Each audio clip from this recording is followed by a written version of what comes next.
안녕하세요. 돗자리쌤입니다. 벌써 10회째 이제 강의를 하게 되었습니다. 지난 시간까지 우리가 사주 구성에서 가장 중요한 10가지 별 기억나세요? 시간이 좀 걸렸죠? 벌써.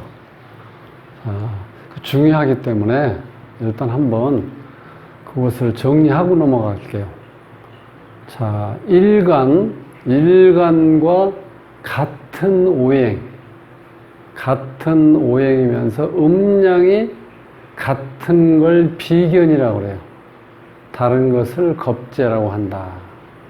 그 다음에 일간이 생해주는 것, 그것이 일간과 음양이 같은 거, 그런 거를 우리가 식신, 일간이 생해지면서 음양이 다른 것을 상관이라고 하고, 일간이 극을 하면서 일간과 음양이 같은 것을 우리가 편재라고 합니다. 편재. 음양이 다른 것을 정재라고 하고, 자, 이제는 반대로 상대편이 나를 이제 극하는 거예요. 나를 극하는데 일관과 음양이 같은 것을 편관이라고 그래요. 뭔가 이렇게 기울어졌다는 뜻이죠.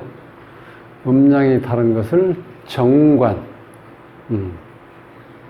지난 시간에 했던 건 상대편이 나를 생하는데 음양이 다른 거, 그것을 우리가 편인이라고 그래요. 음양이 다른 것을 정인, 신사임당 별이라고 설명을 했죠. 그렇게 해서 10가지 성본을 10가지 별에 대한 공부를 이제 마치고, 오늘은 그 10가지가 상당히 복잡한 거거든요. 그렇기 때문에 그 복잡한 걸 공부하시느라고 머리 아프셨으니까 오늘 이렇게 칠판에 뭘 이렇게 복잡하게 적고 그런 것보다는 사주와 이름의 관계를 그냥 자연스럽게, 제가 이제 강동구 길동에 사는데요. 저희 집에서 가장 가까운 곳에 검단산이라고 있습니다. 거기에 이제 제가 주말에 가끔 올라가는데, 그 산을 바라보면서 우리가 이제 사주와 또 이름에 대한 것을 어차피 공부를 하고 있으니까 연관시켜서 한번 제가 오늘 큰 부담 없이 한번 설명을 한번 해드리겠습니다. 1차적으로 보시면, 자, 이게 검단산이에요.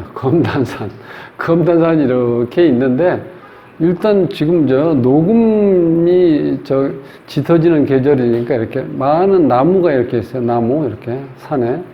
자, 요 나무를, 이렇게 큰 나무를 우리가 감목이라고 그래요. 감목. 산의 구성에서.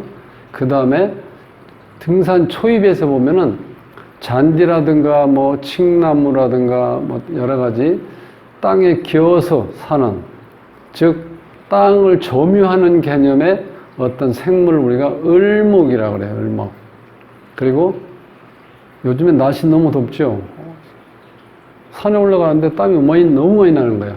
자, 태양의 계절이라고 그러죠. 요 태양을 우리가 병화라고 그래요. 병화. 병화의 반대편에서 서서히 준비하고 있는 이 달, 요걸 우리가 이제 정화라고 합니다. 정화. 그래서 이렇게 이제 산을 올라가다 보면 중턱에 이렇게 쉼터가 하나 있어요. 쉼터. 요 쉼터에 가면 파라솔도 펼쳐놓고, 지금은 이제 물이 안 흐르는데, 얼마 전까지는 물이 이렇게 졸졸졸졸 흘러가지고 이렇게 내렸는데, 지금 물이 흐르는 자국이 없죠. 그래서 이 양쪽에 요렇게 요 모습은 이렇게 돌을 쌓는 모습입니다. 이렇게 석축. 돌을 쌓아서 이렇게 흐르고, 요 끝에 있는 이렇게 물방울처럼 생긴 요거는 오랫동안 이제 물이 흐르다 보니까 이 돌이 까이고, 즉, 이 닳고 닳아서 물에 부딪혀가지고 아주 부드럽게 자갈 모양으로 이렇게 쌓여 있습니다. 이것을 우리가 신금이라고 하고, 즉 자연의 가공이 완성된 상태, 그게 신금이거든요. 공산품으로 얘기하면 뭐 여인들의 목걸이, 이어링, 뭐 팔찌 여러 가지 많이 있죠. 완성된 어떤 가공을 걸친 것을 걸친 쇠의 어떤 종류를 우리가 신금이라고 하는데, 요렇게 원석 돌을 캐서 이렇게 쌓는 모습을 우리가 이제 경금이라고 합니다. 그리고 이렇게 높은 산을 우리가 이제 무토라고 하죠. 그리고 문전옥답, 이렇게 쉼터 앞에 뭐 어떤 주말농장 비슷하게 이렇게 농사 지을 수 있는 그 저지대 흙, 습기가 좀 있죠. 그걸 우리가 이제 기토라고 하거든요. 이렇게 기토. 지금 이렇게 물이 흐르지 않는데 조금 밑에 내려오면 이렇게 물이 고여 있는 호수 비슷한 그 물이 고여 있는 모습을 볼 수 있습니다. 이것이 우리가 임수라고 그래요. 임수. 물 중에서 좀 스케일이 큰, 많이 모여 있는 물을 우리가 임수라고 하는데, 좀 아쉽게도 요 내려오는데 물이 졸졸졸졸 흐르면 이게 가지에도 살고 뭔가 좀 더 정겨울 텐데 그런 물이 없어요. 좀 말라가지고. 그래서 요 계수는 없습니다. 상태가. 요런 상태의 어떤 산에 제가 지난주에 올라가서 보고, 이거를 이렇게 사주산이라고 우리가 공부하니까 요 사주산이라고 이름을 이렇게 한번 지어 봤습니다.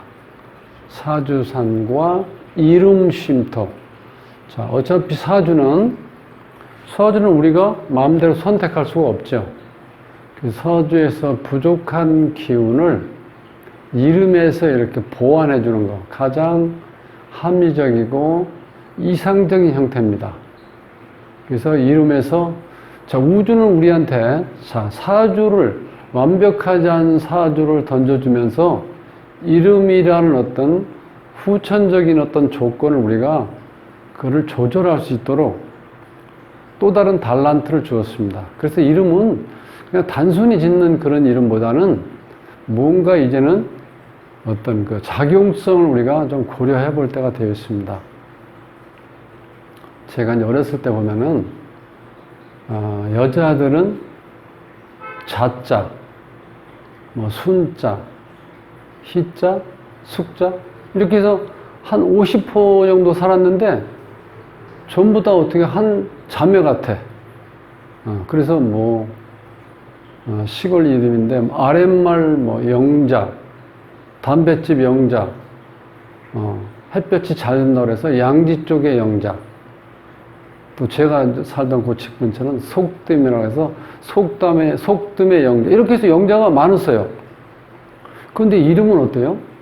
이름은 자기 고유의 60억, 70억 중에서 유일한 게 자기 어떤 이름이잖아요. 그래서 이름은 가능하면은 같은 건 안 좋아요. 요즘에 하도 이제 예쁘고 뭔가 세련되어 있는 것 같은 이름들이 있다 보니까 작년인가 언제 그런 얘기를 들어봤는데, 자, 학교에서 민준이란 남학생들 이름이 이제 많이 유행했나 봐요.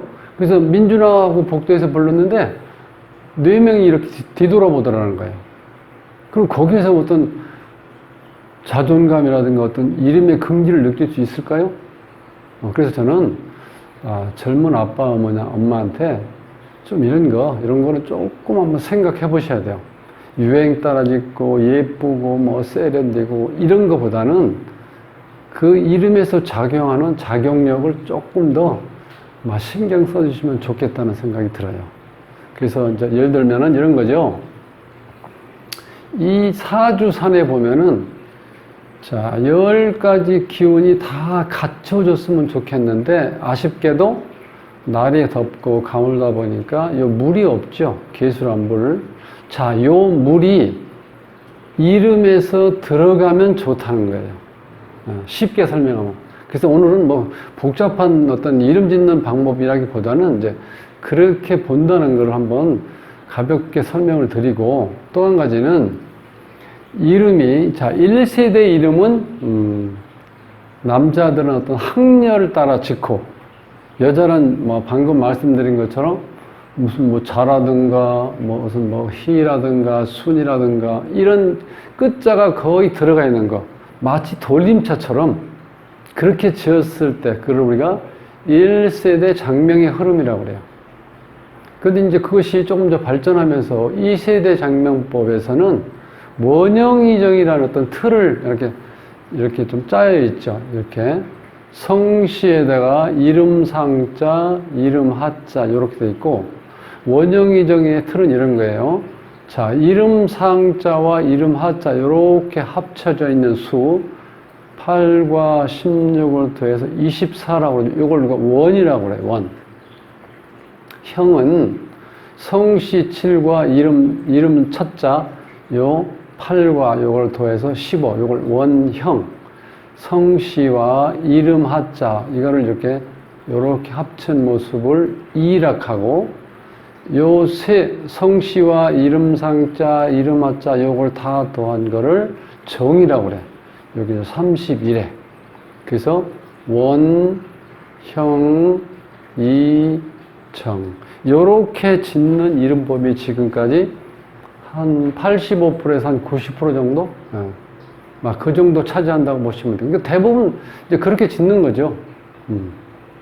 그래서 이름을 잘 짓는다고 이렇게 하시는데, 물론 저 장명하시는 선생님들을 원망할 건 안 됩니다. 무슨 얘기냐면은, 제가 이제 그런 일을 좀 많이 겪어봤는데, 정말 유명하다고 신문에 많이 광고를 내시고, 이렇게 장명을 하시는 분이, 물론 장명료도 많이 받으시고, 그렇게 하셨는데, 그 원형이정으로 지었는데, 상당히 수리가 잘 나왔어요. 수리라는 건 요 숫자입니다. 7, 8, 16, 15, 24, 23, 31. 잘 나왔는데, 조금 더 분석을 해보니까 큰 문제가 발생할 수 있는 여지가 있더라고요. 그런데 마침 그분이 이 획수와 비슷한 분이 한번 찾아오신 적이 있어요. 그래서 막 울며불며 그 이름 때문에 자기가 힘들게 살고서 이 개명을 하면 잘 살 수 있다고 해서 했다는 거예요. 개명을. 근데 원형이정법으로 되어 있더라고요. 그래서 내가 그 장명하신 선생님을 원망하지 마라. 그건 왜냐면 장명하신 선생님이 배우신 장명법이 원형이정법이기 때문에 수리는 참 잘 나왔다. 근데 더 이상 분석은 안 된다. 그 원형이정으로 지은 장명법으로서는 더 이상 분석이 안 된다. 그래서 그걸 원망하지 말고, 우리 아주머니가 인연따라 그렇게 만나게 된 거니까 이제는 또 다른 방법을 알고, 또 그거를 증명할 수 있는 어떤 방법을 제가 설명해 드렸으니까 그런 식으로 한 번 더 생각을 해보시고, 또 마음을 편안하게 어차피 가지십시오 하고 제가 이제 말씀드린 적이 있거든요. 그래서 이름을 지으실 때, 물론 선생님들이 다 열심히 정말 좋은 이름을, 예쁜 이름보다는 좋은 이름을 짓기 위해서 노력을 많이 하십니다. 단순히 이렇게 이름 석자, 성씨에다 이름 두자해서 그 석자를 만드는데, 보시는 분들은 뭐 5초 안에 이렇게 딱 보시지만, 그 짓는 우리는 입장에서는 그 뭐 3일이 걸릴 수도 있고 뭐 4일이 걸릴 수도 있어요. 그래서 이제 그런 장명법이, 이런 장명법, 저런 장명법 가는 데마다 설명을 다 달리 할 수도 있어요. 그럼 우리가 이름 짓는 사람에서는 좋은 이름을 지으려면 어떻게 해야 되냐? 아주 간단한 방법이 있습니다. 네, 꼭 지키십시오. 특히 젊은 어머님들. 아버님은 바쁘잖아. 젊은 아빠는 바쁘니까 젊은 엄마가 꼭 챙기십시오. 이름을 꼭 짓기 전에, 자, 내 아버지, 엄마나 시아버지, 시어머니나 그렇게 나이 좀 드신 분들의 이름을 가지고 가서, 선생님, 요 이름을 한번 이름 감정을 좀 해주십시오. 한번 부탁을 해보세요. 부탁을 해서, 자, 철학관 선생님이 그 설명했을 때, 그 친정의 아버지나 어머님은 나를 내가 자란 환경이니까 알고 있잖아요. 자, 그 아버님이나 어머님이 자란 환경이라든가 성격이라든가 그 과정을 선생님께서 이름 보고, 자, 감정했을 때 공감이 가면은 그 이름은 정말 멋진 장명법입니다. 이건 꼭 한번 확인해 보세요. 놀랄 정도로 잘 맞습니다.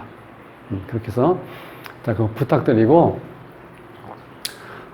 오늘 제가 이제 말씀드리려고 했던 거는, 어차피 이름도 이제는 단순히 그냥 한자 자의에서 짓는 시기가 아니고, 때가 아니고, 획수의 어떤 수리의 작용력이 무시 못한다 하는 것을 한번 이제 부담 없이 말씀드릴게요. 예를 들면은, 자, 일이 딱 뜨면 어떻게 돼, 일? 뭔가 맞이, 리더십이 있고, 첫째고, 1등이고, 뭔가 추구하는 게 딱 나오죠? 아라비아 숫자 1이. 네. 그런 작용력이 있으니까, 네, 그렇게 해보시고.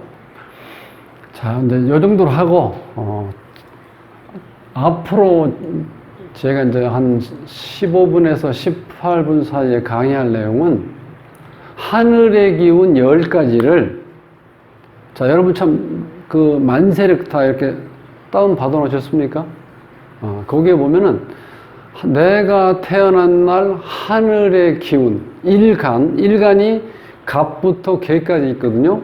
이제 그거를 이제 강의하는데, 그거 강의를 들으시면, 내가 만약에 무토일간으로 태어났다. 그러면 무토일간 강의하는 날 딱 보시면 사주 구성을 보고 내가 내 옆에 어머니 계시고, 그 다음에 돈이 얼마가 있고, 명예가 어떻게 있고, 직장이 어떻게 돼 있고, 동생이 어디 있고, 이걸 다 찾아볼 수 있어요. 굉장히 획기적인 거죠? 예. 어떻게 돼요?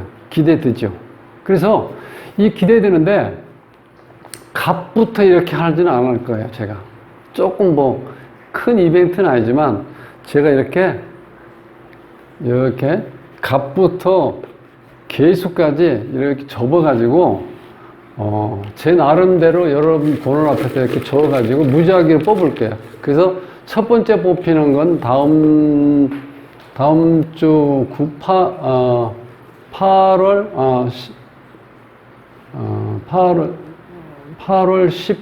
13일 날, 13일 날이죠? 9일이니까, 오케이. 13일 날, 13일부터 이제 강의를 할 겁니다. 자, 그럼 제가 일차적으로 뽑을게요. 뭐, 당첨 발표는 같은데, 그런 정도는 아니고, 자, 다음 주에 할 수 있는 건 을목일간부터 강의 들어가겠습니다. 다음 시간에 다시 또 뽑기해서 그때 또 10간 중에서 아는 걸 차례차례 이렇게 해나가는 걸로 하겠습니다. 네, 기대하십시오. 자, 행복한 삶으로의 초대, 골라먹는 사주부패로 모십니다. 저는 돗자리 쌤이었습니다. 오늘 남은 시간도 행복하시고 감사합니다. 다음 주에 뵙겠습니다.